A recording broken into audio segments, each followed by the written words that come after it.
Shalom. Selamat sore bagi teman-teman semua pemuda remaja GKI Nazaret. Kita hari ini bertemu kembali tanggal 11 Juli 2020. Kita kembali ibadah pemuda remaja GKI Nazaret. Tapi sebelum kita memulai ibadah kita, mari kita sama-sama berdoa untuk membuka ibadah pemuda remaja kita hari ini. Ya. Sebelum kita mulai ibadah kita, marilah kita bersama-sama berdoa. Bapa kami yang di sorga, kami mengucap syukur dan terima kasih ya Tuhan. Pada sore hari ini kami boleh dapat datang ke hadirat-Mu untuk memuji dan muliakan nama-Mu Tuhan. Ya Tuhan, meskipun dalam situasi yang tidak seperti biasanya ya Tuhan, kami boleh beribadah, tapi kami tetap datang menyerahkan hati kami untuk memuji dan muliakan nama-Mu Tuhan.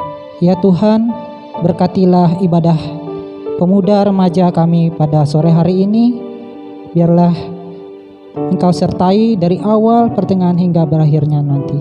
Terima kasih ya Bapa, hadirlah dalam ibadah kami ini. Hanya di dalam nama Tuhan kami Yesus Kristus kami berdoa dan mengucap syukur.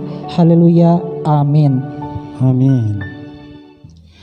Iya, untuk memulai ibadah kita pada sore hari ini, kita angkat satu pujian dengan judul Tutur Kata.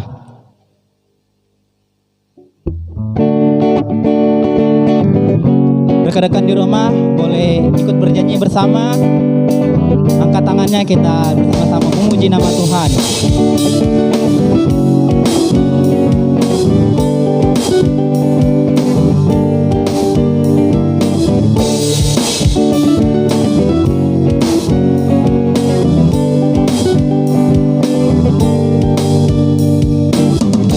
Bagaikan air sirami tanah gersang, sejuk menyegarkan, bagai cahaya mentari hangat memelukku, damai di jiwaku,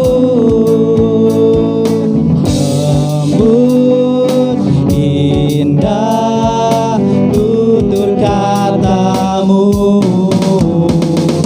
terang jalanku, menghibur hatiku, memberi pengharapan untuk selamanya, sampai selamanya. Perkataan-Mu bertumbuh di hatiku, siang dan malam selalu ku renungkan janji-Mu yang indah, ku berjalan di dalamnya.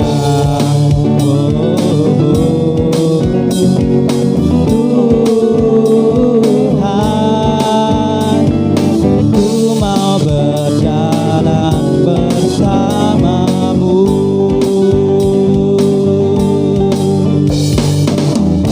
Bagaikan air sirami tanah gersang, sejuk menyegarkan, bagai cahaya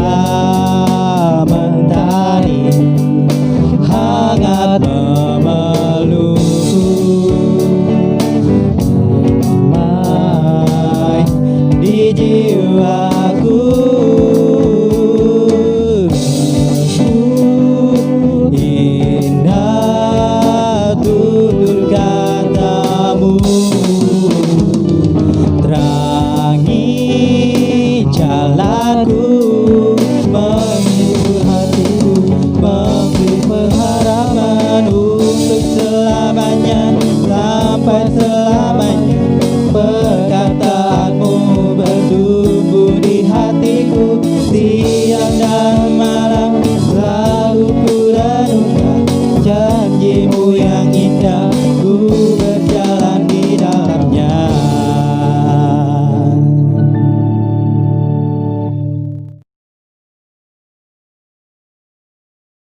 Saudara-saudara, kita akan menerima potom dan salam. Pertolongan kita adalah di dalam nama Tuhan yang telah menjadikan langit dan bumi. Anugerah dan damai sejahtera atas saudara sekalian dari Allah Bapa kita dan Tuhan kita Yesus Kristus menyertai ibadah kita dari awal hingga akhirnya. Amin. Ya teman-teman semuanya, kita menyanyi kembali, kita angkat pujian kita dengan judul "Dengan Apa Akan Kubalas".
Sebelum kita mendengarkan pemberitaan firman Tuhan dari pendeta, marilah kita mengangkat satu pujian besar anugerah-Mu.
Shalom saudara, hari ini kebenaran firman Tuhan diambil dari Yohanes 14 ayat 27 yang mana dengan bunyi demikian, damai sejahtera kutinggalkan bagimu, damai sejahteraku kuberikan kepadamu, dan apa yang kuberikan tidak seperti yang diberikan oleh dunia kepadamu, janganlah gelisah dan gentar hatimu.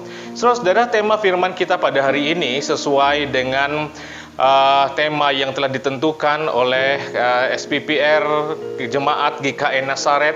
Tema hari ini adalah kamu akan merasakan kedamaian di dalam aku.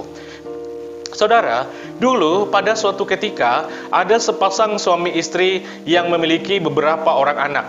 Dalam perjalanan membina kehidupan keluarga mereka, ada banyak hal yang telah terjadi.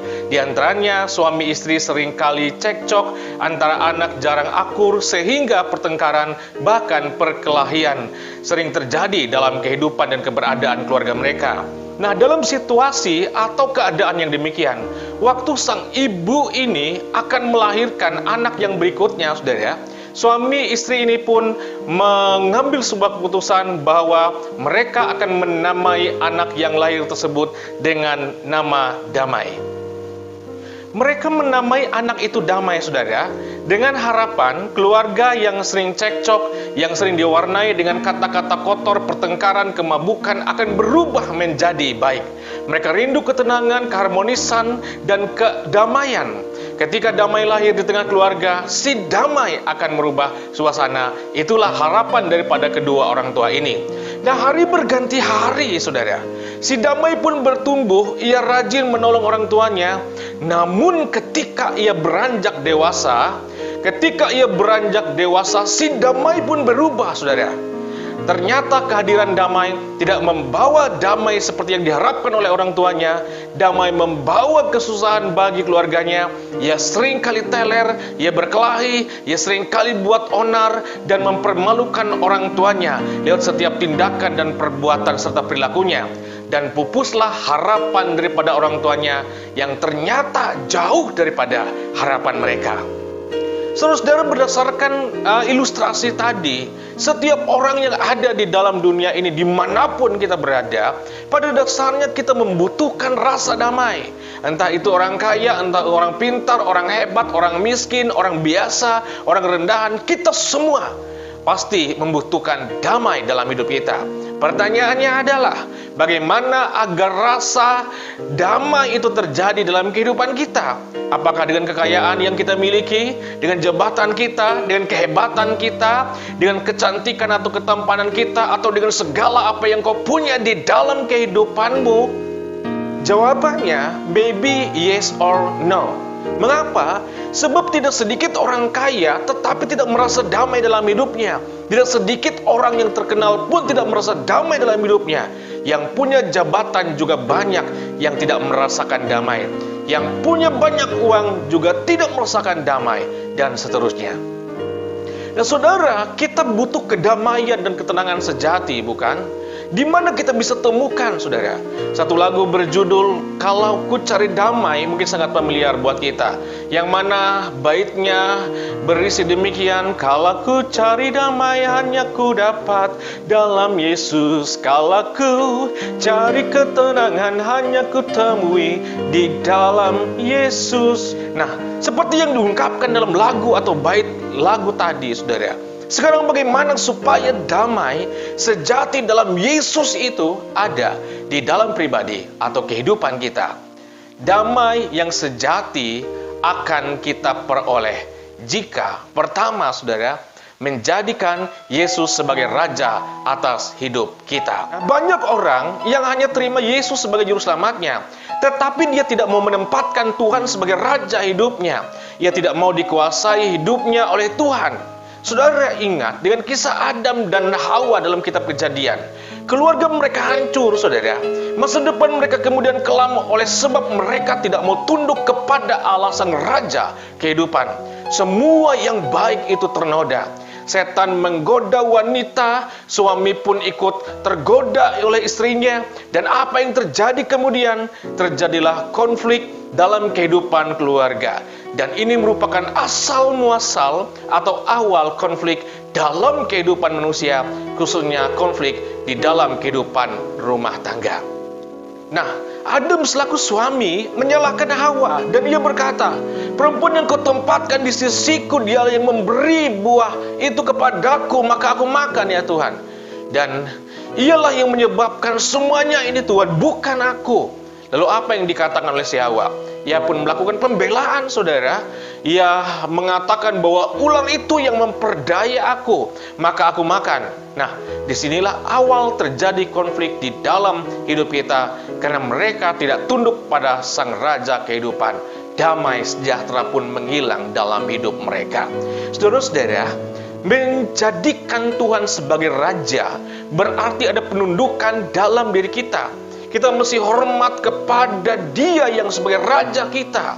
Menjadikan Tuhan sebagai Raja berarti kita tunduk di dalam kendalinya. Nah, selama ini ada banyak orang, ada banyak generasi-generasi pada masa kini, generasi zaman now, hanya tunduk pada hawa nafsunya saja, yang dikendalikan oleh dirinya, saudara, bukan oleh Tuhan. Dan ini sangat membahayakan kalau kita tunduk pada hawa nafsu kita, karena itu akan dapat menghancurkan masa depanmu, cita-citamu, harapan-harapanmu, dan kehidupanmu, saudara, jika kita tunduk dan dikendalikan oleh diri kita dan bukan dikendalikan oleh Tuhan. Nah, sekarang kita akan melihat yang kedua. Cara untuk memperoleh damai adalah, yang kedua, menjadikan hidup itu berkenan pada Allah.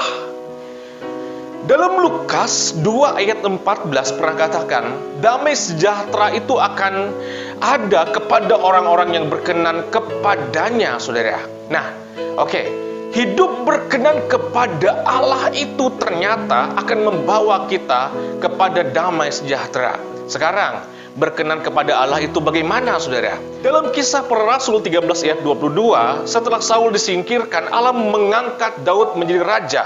Tentang Daud, Allah telah menyatakan, aku telah mendapatkan Daud bin Isai, seorang yang berkenan di hatiku, saudara, dan yang melakukan segala kehendakku. Nah, Daud telah memikat hatinya Allah, dan ia menjadi orang yang besar. Dan itu adalah orang yang berkenan kepada Allah. Dia mampu mengikat Allah dalam hidupnya, memikat Allah, saudara. Kemudian dalam Ibrani 11 ayat 5, saudara, di situ mengatakan, karena iman Henokh terangkat supaya ia tidak mengalami kematian, dan ia tidak ditemukan karena Allah telah mengangkatnya. Sebab sebelum terangkat, ia memperoleh kesaksian bahwa ia berkenan kepada Allah. Henokh hidup bergaul dengan Allah, dan karena iman maka ia tidak mengalami kematian. Nah, orang-orang yang berkenan kepada Allah ialah seorang pribadi yang suka bergaul dengan Allah. Dan orang yang berkenan kepada Allah adalah orang yang selalu rindu untuk menjalin relasi dan melakukan setiap kehendak Allah. Nah, kedua tokoh kitab ini menjadi cermin bagi kita, saudara.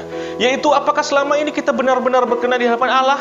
Saudara, pribadi yang berkenan di hadapan Allah ialah pribadi yang suka bergaul dengannya, melakukan kehendaknya, dan yang menyenangkan hatinya. Saudara, kita tidak bisa pungkiri, hari-hari ini kita butuh damai sejahtera dari Kristus, bukan? Mengapa? Karena damainya akan membuat kita tetap semangat dan kuat. Nah, oleh karena itu, hari ini, saudara, tidak peduli bagaimanapun keadaan yang kau hadapi dalam kehidupanmu, bagaimanapun situasi yang terjadi dalam hidupmu, saya mengajak kita untuk tetap berpegang kepada Allah dalam iman kepada Tuhan Yesus yang sebagai sumber damai sejahtera. Jangan kau pernah gentar, jangan kau pernah gelisah hatimu, tetap semangat dalam studimu, tetap semangat dalam kerjamu, tetap terus berjuang dan jangan pernah menyerah untuk mencapai setiap cita-citamu. Saudara-saudara, kiranya firman ini menjadi berkat buat kita sekalian yang menyaksikannya, dan kiranya damai sejahtera Allah yang melampaui segala akal akan memelihara hatimu dan pikiranmu dalam Kristus Yesus. Untuk merespon pemberitaan firman Tuhan, kita nyanyi kembali dengan judul Waktu Tuhan.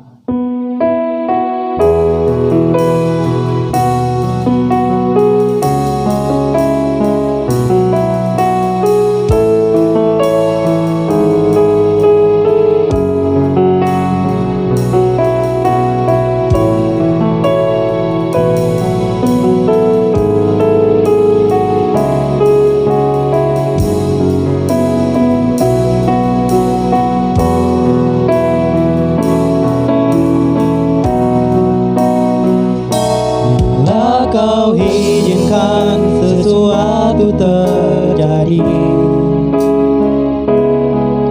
ku percaya semua untuk kebaikanku.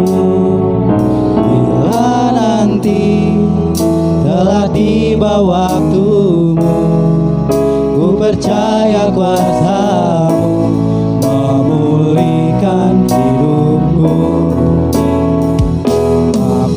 Tuhan pasti yang terbaik, walau kadang tak mudah dimengerti.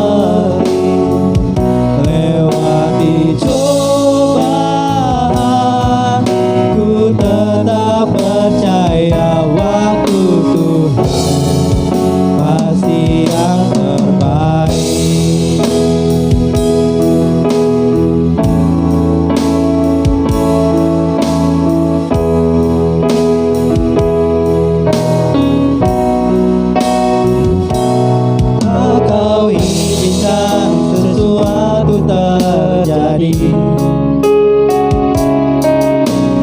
percaya semua untuk kebaikanku. Bila nanti telah tiba waktumu, ku percaya kuasa-Mu memulihkan hidupmu. Waktu Tuhan pasti yang terbaik, walau kadang tak mudah dimengerti. Lewati cobaan, ku tetap percaya waktu Tuhan pasti yang terbaik. Waktu Tuhan pasti yang terbaik, walau kadang tak mudah dimengerti. Lewati cobaan, ku tetap percaya waktu Tuhan pasti yang terbaik. Lewati cobaan, ku tetap percaya waktu Tuhan pasti yang terbaik.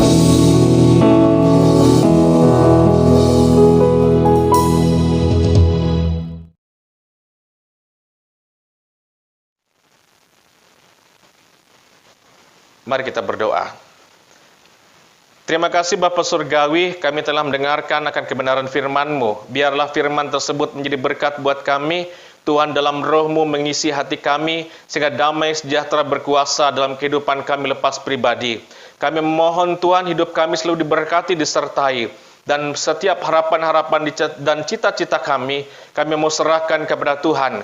Biar Tuhan yang ikut campur tangan di atas semuanya itu, sehingga kami akan dapat melaksanakan tugas kewajiban kami dengan baik, dan kami pun akan dapat mencapai setiap harapan-harapan kami dalam pertolongan Tuhan. Berkatilah Tuhan setiap anak-anak muda-Mu, setiap anak-anak jemaat-Mu, sehingga mereka pun Tuhan akan selalu diberikan kekuatan dan kesempatan untuk dapat berkarya dan mengejar setiap cita dan harapan mereka. Tuhan tolong mereka. Begitu juga kami juga berdoa, jauhkanlah mereka dari segala pergaulan yang dapat merusak kehidupan masa depan dan kepribadian. Biarlah selalu diingatkan Tuhan, agar tetap hidup kudus suci di dalam Tuhan. Suci kudus dalam perkataan, perbuatan, dan tindakan. Mereka akan menjadi anak-anak Tuhan yang luar biasa, menjadi berkat bagi sekalian orang-orang yang ada di sekitar mereka. Terima kasih Tuhan Yesus, kami serahkan doa kami hanya dalam Yesus yang telah mengajarkan para murid berdoa. Bapa kami yang ada di sorga, dikuduskanlah nama-Mu, datanglah kerajaan-Mu, jadilah kehendak-Mu di bumi seperti di sorga. Berikanlah kami pada hari ini makanan kami yang secukupnya, dan ampunilah kami akan kesalahan kami, seperti kami juga mengampuni orang yang bersalah pada kami.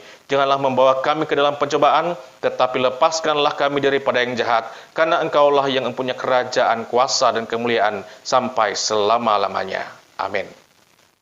Sebelum kita menerima berkat Tuhan, kita menyanyi satu lagu, Terima Kasih Tuhan. Ya, rekan-rekan di rumah, kita menyanyi sambil memejamkan mata, kita lipat tangan sama-sama, lipat tangannya sambil kita berdoa.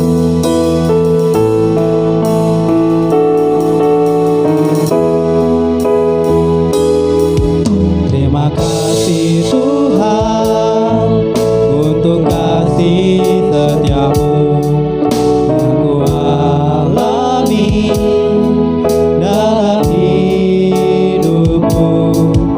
Terima kasih Yesus untuk kebaikan-Mu.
Saudara-saudara, kita akan mengakhiri ibadah kita dengan menerima berkat Tuhan.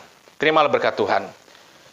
Dan Allah yang sebagai sumber kasih karunia yang telah memanggil saudara dalam Kristus kepada kemuliaan yang kekal akan menguatkan, meneguhkan iman percayamu dan akan memberkati kehidupanmu dari sekarang kekal sampai selama-lamanya.